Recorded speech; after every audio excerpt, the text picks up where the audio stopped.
2011లో group 1 ఉద్యోగ నియామకాల notification వస్తే 2019లో నియామకాలు జరిగినాయి.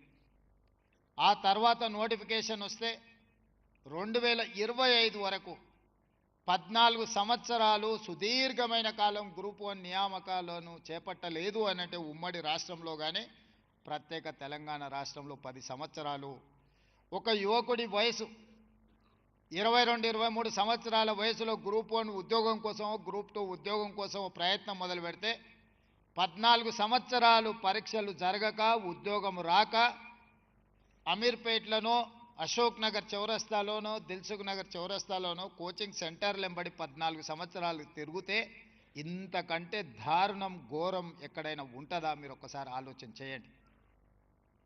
ఈనాడు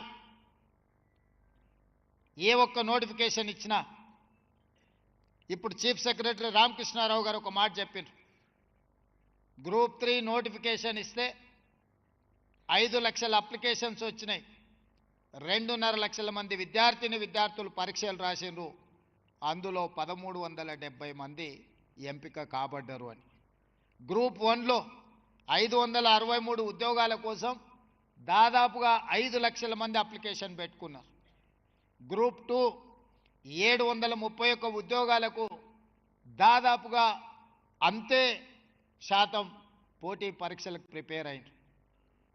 5-10 సంవత్సరాలు 10 నుంచి 15 లక్షల మంది నిరుద్యోగ యువకులు హైదరాబాదు నగరంలో ఉద్యోగ ఉపాధి అవకాశాలు లేక ఇతర ఉద్యోగాల కోసము ఇతర ఉపాధి ప్రయత్నాలు చేయకుండా ఈ ప్రభుత్వ నియామకాలలో మాకు అవకాశం వస్తుంది, అధికారులం కావాలి, తెలంగాణ రాష్ట్ర అభివృద్ధిలో భాగస్వాములై ఈ తెలంగాణను అభివృద్ధి చేయాలి అని గ్రామాల నుంచి బయలుదేరి నగరానికి వస్తే ప్రభుత్వం పోటీ పరీక్షలను నిర్వహించకపోవడం ఒక బాధ్యతారాహిత్యమైతే నిర్వహించిన పరీక్షలు సక్రమంగా నిర్వహించకపోవడం రెండవ బాధ్యతారాహిత్యమైతే నిర్వహించిన పరీక్ష ప్రశ్న పత్రాలు జిరాక్స్ సెంటర్లలో ఈరోజు పల్లి బఠానీలలాగా అమ్మే పరిస్థితి వచ్చి పబ్లిక్ సర్వీస్ కమిషన్కు ఉన్న గౌరవం మర్యాద మంటగలిస్తే ప్రభుత్వంలో ఉన్న వాళ్లకు చీమ కుట్టినట్టయిన బాధ లేదు.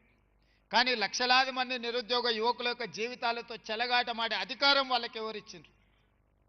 అందుకే ఈ ప్రభుత్వం ఏర్పడిన మరుక్షణం తెలంగాణ పబ్లిక్ సర్వీస్ కమిషన్ని సమూలంగా ప్రక్షాళన చేసి యూపీఎస్సీతో పోటీ పడే విధంగా నేనే స్వయంగా అక్కడికి వెళ్ళి యూపీఎస్సీ చైర్మన్ను కలిసి ఏ విధంగా వాళ్ళు యూపీఎస్సీ ఆరోపణలు లేకుండా పోటీ పరీక్షలు నిర్వహిస్తుందో ప్రతి సంవత్సరం ఐఏఎస్ ఐపీఎస్ ఐఎఫ్ఎస్ లాంటి పరీక్షల్ని ఏ రకంగా నిర్వహిస్తున్నారో వాటి అన్నిటిని తెలుసుకొని నిష్ణాతులైన వాళ్ళను హైలీ క్వాలిఫైడ్ పర్సన్స్ని ఈనాడు తెలంగాణ పబ్లిక్ సర్వీస్ కమిషన్ చైర్పర్సన్గా మెంబర్స్గా మనం నియమించినాం.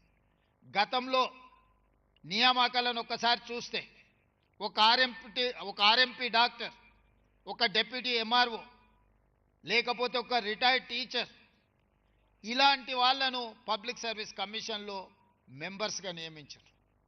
గ్రూప్ 1 ఉద్యోగ నియామకాలు చేపట్టాలి అని అంటే ఆ పరీక్ష ఎలా ఉంటుంది, అతని బాధ్యత ఏంది అనే అవగాహన ఒక ఆర్ఎంపీ డాక్టర్కు ఉంటుందా? మీరు ఆలోచన చేయండి. నేను ఆర్ఎంపీ డాక్టర్ని కించపరచడం లేదు, డెప్యూటీ ఎంఆర్ఓని నేను కించపరచడం లేదు, లేదా రిటైర్డ్ టీచర్ నేను కించపరచడం లేదు.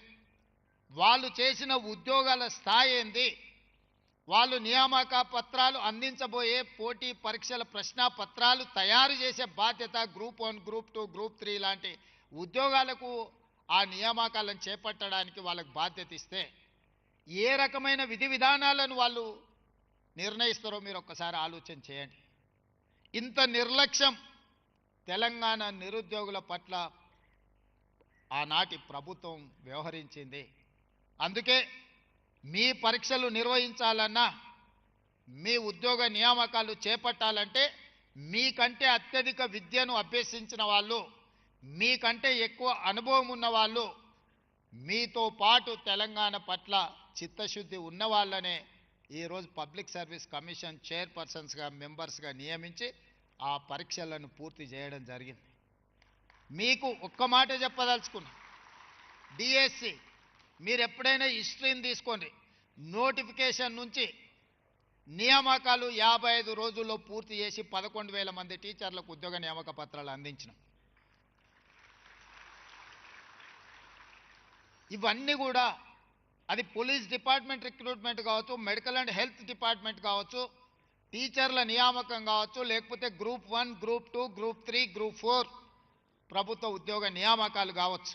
ఒక బాధ్యతతోని ఒక యజ్ఞంలాగా భావించి ఎక్కడా తప్పులు జరగకుండా ఈ నియామక పత్రాలను అందించాలనే మేము కృషి చేసి గ్రూప్ 1 ఫలితాలు ఇచ్చి నియామకాలు అందించబోయే సమయంలో కోర్టుల ముందు వివాదాలు సృష్టించి ఎట్టి పరిస్థితుల్లో నియామక పత్రాలు అందనీయకూడదని కుట్రలు చేస్తే కూడా న్యాయస్థానం ముందు నిలబడి ప్రభుత్వం బలమైన వాదనను వినిపించి ఈరోజు దాదాపుగా 2 సంవత్సరాలలో మొదటి సంవత్సరంలోనే 60,000 ఉద్యోగ నియామక పత్రాలను అందించి దేశంలోనే ఒక గొప్ప ఘనత తెలంగాణ రాష్ట్రం సాధించింది. ఈ రోజుకు దాదాపుగా 70,000 ప్రభుత్వ ఉద్యోగ నియామక పత్రాలు ఈ 2 సంవత్సరాల్లో మనం అందించగలిగినాం. మేము లెక్కలు చెప్తే తప్పంటారని లేదా ఇచ్చిండ్రో ఇయ్యలేదని అనుమానాలు వ్యక్తం చేస్తారని 13 సార్లు ఉద్యోగ నియామక పత్రాలు అందిస్తే మేము ఎక్కడైతే బాధ్యత తీసుకున్నామో ఎల్బీ స్టేడియంలో కానీ లేకపోతే నెక్లెస్ రోడ్లో డాక్టర్ బాబాసాహెబ్ అంబేద్కర్ సాక్షిగా కానీ లేకపోతే శిల్పారామం సాక్షిగా కానీ లేకపోతే సాగునీటి పారుదల శాఖ ఆఫీసు కార్యాలయ కేంద్రంలో కానీ ఈ నియామక పత్రాలు బహిరంగంగా వాళ్ళ తల్లిదండ్రులను అందరిని ఆహ్వానించి ఒక పండుగలాగా ఈ కార్యక్రమాన్ని నిర్వహించినాం. మాకు ఒక బాధ్యత కావచ్చు, కానీ మీకు ఒక జీవితకాల విజయం ఇది. మీ జీవితంలో మీ తల్లిదండ్రుల కళ్ళల్లో ఒక జీవితకాలం సమూలమైన మార్పును తీసుకొస్తుంది.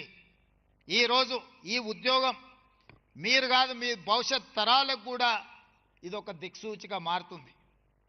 ఇది ఏదో ప్రభుత్వ ఉద్యోగము రోజుకి 8 గంటలో 10 గంటలో పనిచేస్తే వేతనం తీసుకునే బాధ్యత కాదు.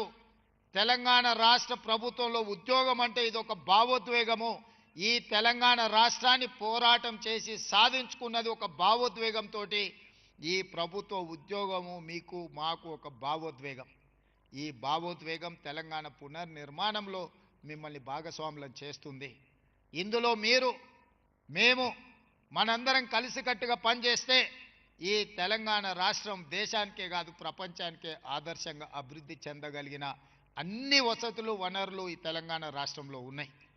అందుకే మిత్రులారా, ఈనాడు మిమ్మల్ని అందరినీ తెలంగాణ రాష్ట్ర ప్రభుత్వంలో భాగస్వాములు చేసే సందర్భంలో మిమ్మల్ని అందరినీ కలవాలి, మీతో మాట్లాడాలి, మీ తల్లిదండ్రుల కళ్ళల్లో ఆనందం చూడాలి అని ఈ ప్రత్యేకమైన కార్యక్రమాన్ని సంక్రాంతి పండుగ సందర్భంగా ఏర్పాటు చేసి మిమ్మల్ని అందరినీ కూడా ఆహ్వానించడం జరిగింది.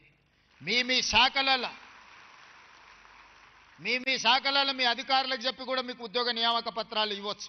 నాకు తెలిసి ఈరోజు 25 శాఖలలో ఈ 1370 ఉద్యోగ నియామకాలు మీ శాఖాధిపతులకు చెప్పి డైరెక్ట్గా మీకు ఉద్యోగ నియామక పత్రాలు మీ ఇంటికి పంపించవచ్చు.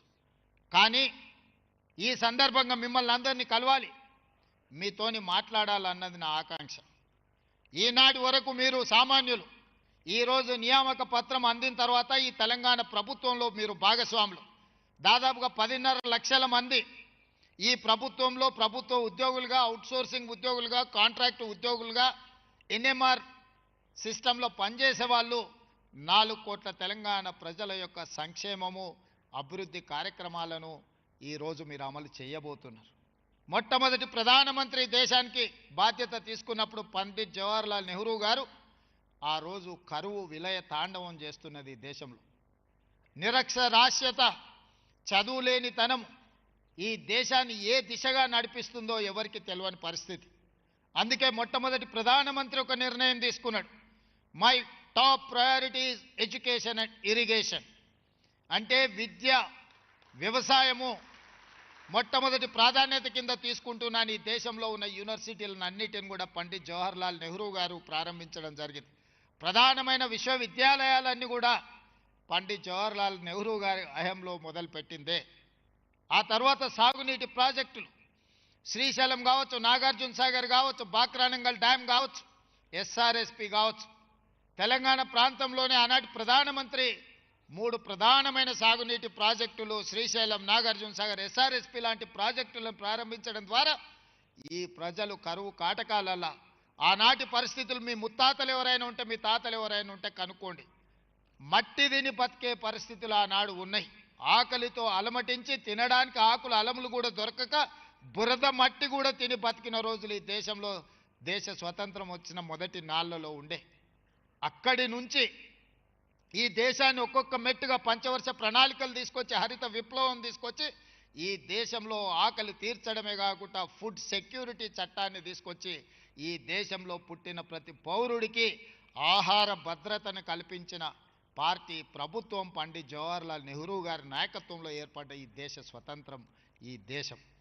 ఎడ్యుకేషన్ ఈరోజు దేశంలో తండాలలో, గూడాలలో, మారుమూల పల్లెలకు కూడా విద్య వ్యాపించింది.